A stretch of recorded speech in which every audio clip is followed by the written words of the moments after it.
मी आणि भीम आपली जात सांगून संघर्ष करतोय ना, मग तू पण कर. मी नाहीये तुम्हा दोघांसारखा. मग बनावं लागल, बनावं लागल. बाबा,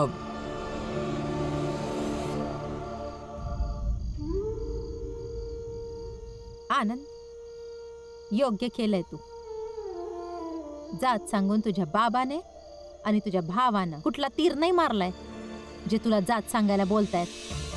जिजाबाई, बाप लेकाच्या मध्ये आपली जागा नको शोधूस, ज्यानं त्या दोघांमध्ये आग लावू शकशील. वय आई, जे झालं ते झालं. आता यावर बोलून काहीच फायदा नाहीये. नाही, इशय संपवला ना, इशय संपत नाही. बाबा नेहमीच भीमभाऊंना योग्य आणि बाकी सगळ्यांना चुकीचं का समजतात? यांनी जे काही केलंय ते या कुटुंबासाठीच खोटं बोललेत, पण यासाठी कुणीच त्यांचं कौतुक केलं नाही. उलट समद्यांनी चुकीचंच ठरवलंय. भीमभाऊ, तुम्हाला तर या घरात खूप आदर्शवादी समजतात ना, मग तुम्हीच सांगा, तुमच्या भावाने जे केलंय ते बरोबर आहे की चुकीचं?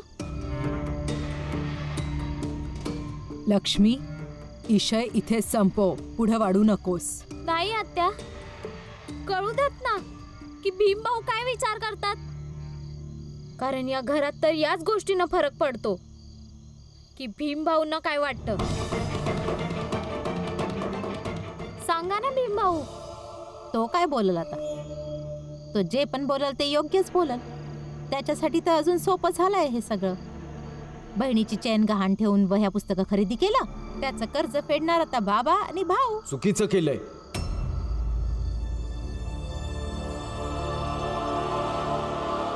चुकीचं केलंय आनंददादानी. बाबा जे म्हणत होते ते बरोबर आहे, आणि अशा कठीण परिस्थितीमध्येच व्यक्तीची ओळख होते. भीम, तू तुझ्या आदर्श तुझ्या जवळच ठेव. तुम्हाला चुकीचं समजतोय आनंददादा. आनंद भाऊ, तुम्ही यांच्या बोलण्याचा वेगळा अर्थ काढताय. रमा, तुला जास्त पंचायत करायची गरज नाहीये. आनंदला लक्ष्मी सांभाळू शकते. चल जाऊन जेवण बनव.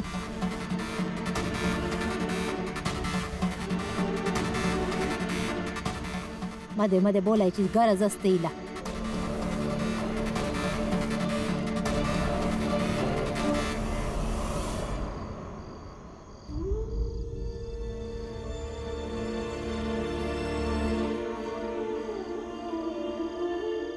मी समजू शकते, तुम्हाला खूप दुःख झालं असेल ना. तुमच्या ठिकाणी कोणी पण असतं तर त्याला पण वाईटच वाटलं असतं, पण तुम्ही काळजी करू नका ना. बाबांना आणि भीमला समजतच नाहीये. त्यांना समजूनच घ्यायचं नाहीये की मी त्यांच्यासारखा नाहीये. मला जे योग्य वाटेल ते मी करणार. हां, तुम्ही तेच करा जे तुम्हाला योग्य वाटतंय. पण आता तुमचं लक्ष ह्या सगळ्या गोष्टींवरून काढून टाका. अच्छा, हे सांगा, जर आपल्याला मुलगा झाला तर त्याचं काय नाव ठेवायचं? नाहीतर मग जर आपल्याला मुलगी झाली तर तिचं काय नाव ठेवायचं? सांगा ना. तुमचा भाऊ भीम तर खूप समजदार आहे ना. मग त्यांना हे नाही समजलं की तुम्ही हे समज का केलं? त्यांना तर तुमची साथ द्यायला पाहिजे होती. तो भीमचा दृष्टिकोन आहे लक्ष्मी, पण त्याला माझी परिस्थिती पण समजायला हवी होती. मान्य आहे की तो नेहमी खऱ्याची बाजू घेतो, पण खूप वेळा आमच्यासारख्या लोकांना खोट्याचा आधार घ्यावा लागतो, कारण काही वेळेला आपला नाईलाज होतो. पण भीमला नाईलाज नाही, त्याला फक्त संघर्ष समजतो.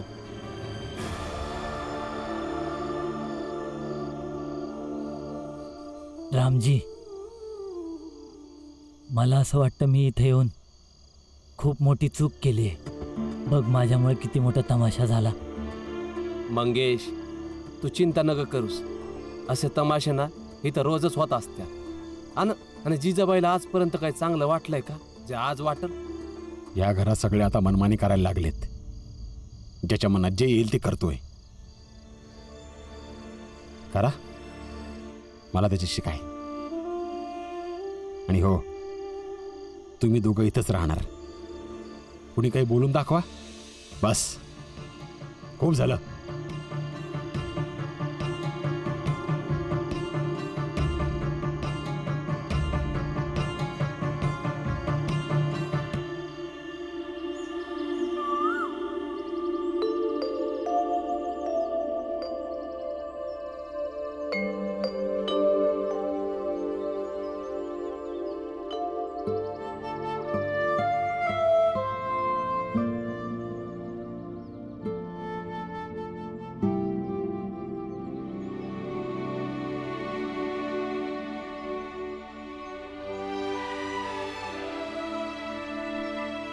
रामजी, रामजी, उठ.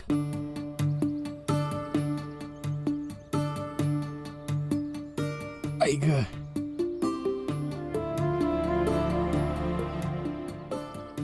हे बघ रामजी, बघ मंगेश किती गाढ झोपलाय.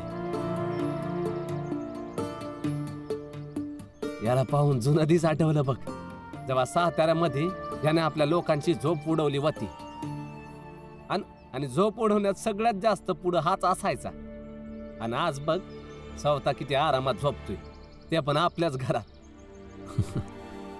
सोड ना पुरंजन, त्या सगळ्या जुन्या गोष्टी आठवून काय फायदा आहे?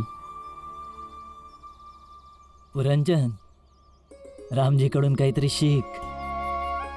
जेव्हा बघावं तेव्हा जुन्या गोष्टी घेऊन बसतोस. आता सोड हे सगळं भाऊ, आणि माझ्यासाठी काहीतरी काम धंदा शोध. फुलिया, कुठे जातेस? आता ना ग आजी, मला नका थांबूस. मी गावी जाते, इथं नाही राहत. तुझं गावात आहे कोण? किती वर्षापूर्वीच तू इथे आलीस? इथे तर आम्ही सगळे आहोत ना. सगळ्यांच्या असण्यात आणि पतीच्या असण्यात फरक असतो. तोच सोडून गेलाय तर आता काय इथं राहायचं? मी तुमचं दुःख समजू शकतो.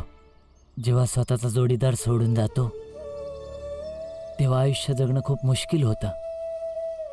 पण आयुष्य संपत तर नाही ना. मला ज्ञान न ग सांगूस. काय माहितीये, बोलणं खूप सोपं असतं, पण ज्याच्यावर येळ येतं ना त्यालाच कळतं. नाही, तुम्ही चुकीचं समजताय. मी ज्ञान नाही देत आहे. तुमचा नवरा तुम्हाला सोडून गेला, पण तुम्ही आशा तर बाळगू शकता ना की तुमच्या नवऱ्याला कधीतरी तुमची आठवण येईल आणि तो परत येईल. पण मी तर ती आशा पण बाळगू शकत नाही.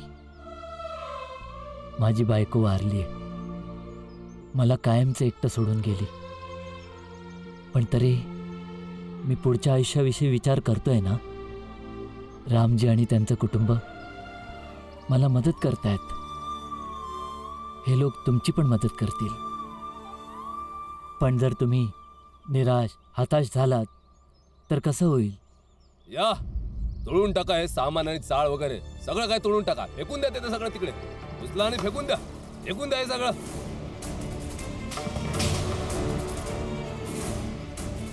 थांबा, तुम्ही असं कसं उद्ध्वस्त करू शकता? तुम्हाला जे काही करायचंय ते जोखू सोबत करा.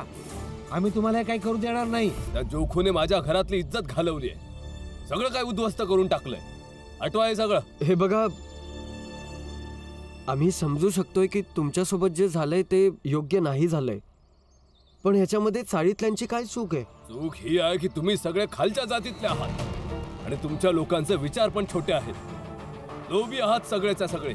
त्याला काय वाटलं मोठ्या घरच्या सुनेला घेऊन पळून जाईल तर त्याची कुवत वाढेल.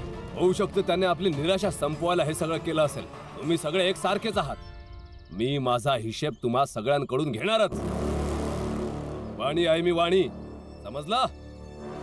मी पूर्ण हिशेब घेऊनच जाईल इथून. तोडा रे, तोड.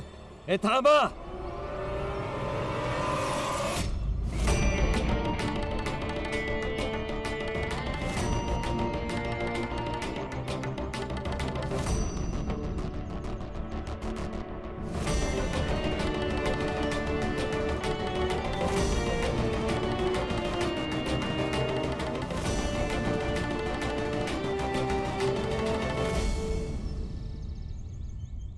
जर तुला वाटतं की हे खालच्या जातीचे आहे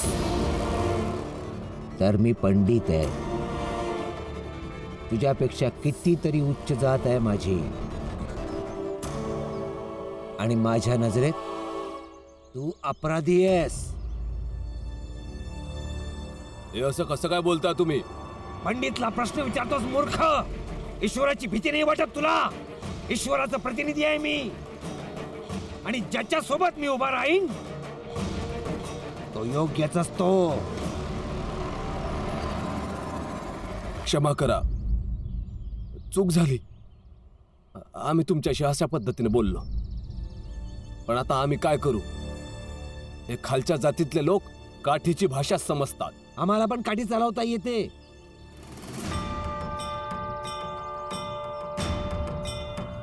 हे बघा, खरं तर आपण समजूच शकत नाही की खरा गुन्हा कोणाचा आहे, कारण आपल्या डोळ्यावर जातीची पट्टी बांधलेली असते. तुमच्यापेक्षा मोठ्या जातीचा जर कोणी अपराध केलाच तर तो एकटाच अपराधी असतो, ना की सारी जात. आणि जर का खालच्या जातीच्याने अपराध केला तर तुम्ही त्या पूर्ण जातीला गुन्हेगार बनवून त्यांना सजा द्यायला येता.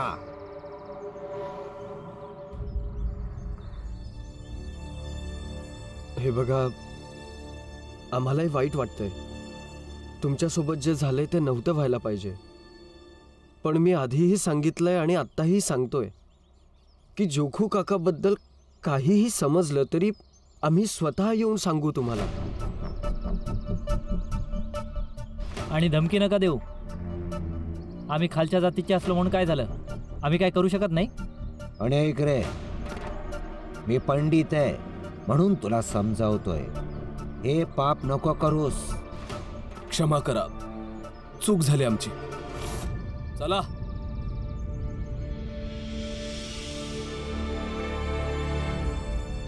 परंतु पंडितजी, तुम्ही इकडे कसे आलात?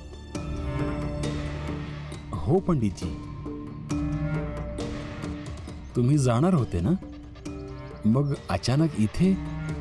गेलो होतो, गाडी स्टेशनवर आली पण मी चढू शकलो नाही आणि गाडी सुटली. रात्रभर स्टेशनवर बसून हिम्मत एकवटत होतो की मी तुमच्याशी एक गोष्ट बोलू शकेन. काय झालंय? बोला ना. भीमराव,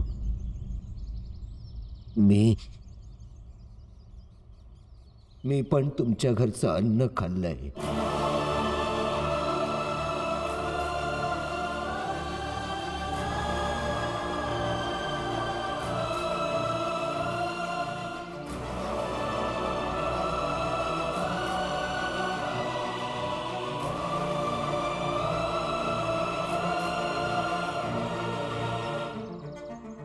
जेव्हा जेव्हा हे आपल्याकडे येण्याचा प्रयत्न करतील तर यांचे पाय तोडून यांना पांगळा करून टाकायला पाहिजे. आपल्या परंपरा, आपल्या धर्मात लुडबुड का करतात हे लोक? आज आम्ही ठरवून आलोय की यांना धडा शिकवूनच जाणार. आणि अन्न तसंच होतं जसं माझ्या घरात बनतं.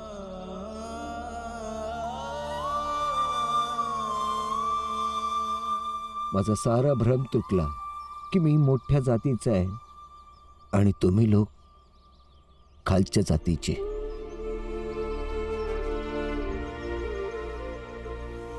मी स्वतःला खूप ज्ञानी समजत होतो आणि या मंगेशला अडाणी.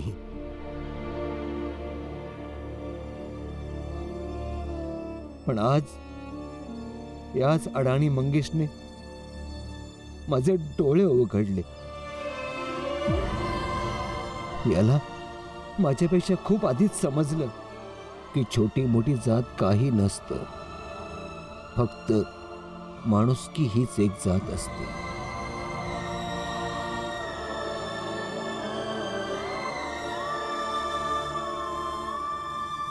जी माणुसकी तू दाखवलीस, जर कधी अशी माणुसकी मी साताऱ्यात तुमच्यासोबत दाखवली असती.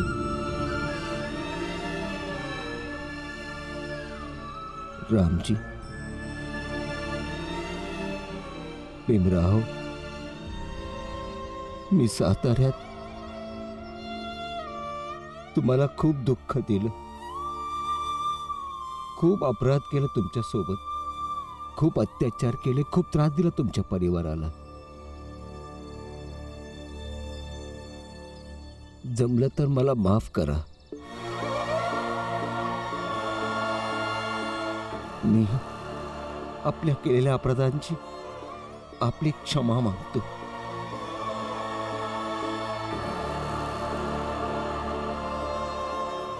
हा जातीचा पंडित माणूस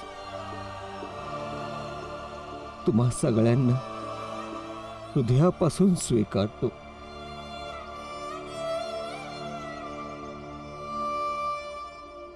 आणि नाही मानत की तुम्ही सगळे अस्पृश्य आहात.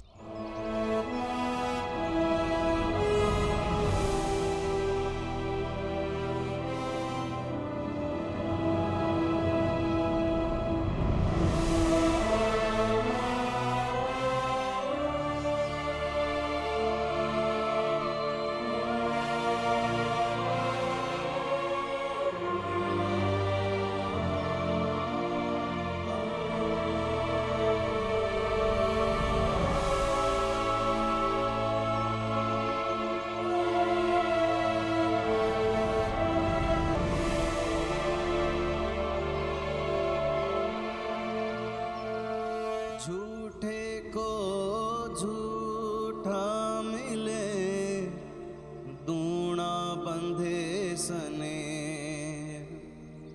झूठे को साचा मिले, तब ही टूटे ने.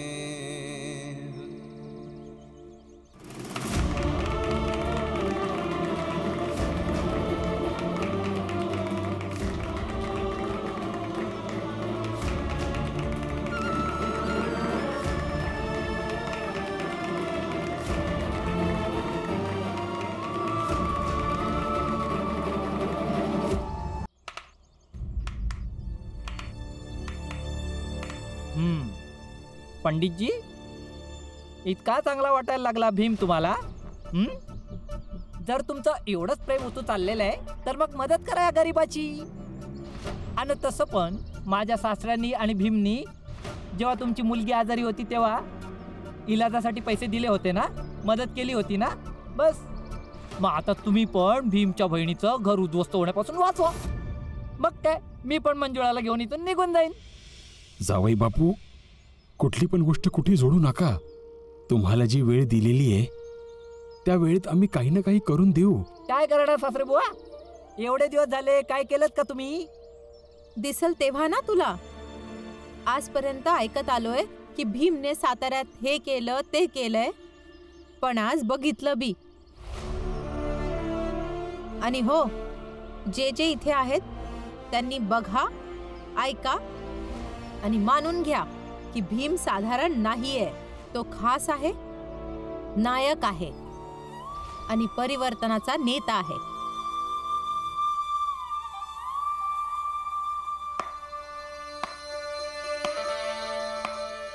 वा दलियाजी वा, भीमाच्या संगतीचा चांगला प्रभाव पडलाय. चांगलं बोलतीस. संधी मिळाली नाही की लागली सिद्ध करायला भीम महान. सरळ सरळ सांग ना, ब्रह्मांडाची शक्ती आहे. विषय संपला. हितेश भाऊ, भीम भाऊ भले ब्रह्मांडाची शक्ती नसेल पण तो आमचा नायक नक्कीच आहे. कारण जेव्हा पण आमच्या खालच्या जातीच्या किंवा या चाळवाल्यांवर कोणतं पण संकट येतं ना, तेव्हा एकटा भीमरावच आमच्या बाजूने उभा राहतो. म्हणूनच भीमराव आमचा नायक आहे आणि नेहमी राहील. समजलं? खरं बोललास तू. मी तर भीमरावला नायक तेव्हाच मानलं होतं जेव्हा माझी मुलगी पुष्पा गायब झाली होती. या चाळीतल्या कुणी तिला शोधलं नाही, फक्त भीमरावने माझ्या मुलीला शोधलं. माझ्यासाठी तर भीमच खरा नायक आहे.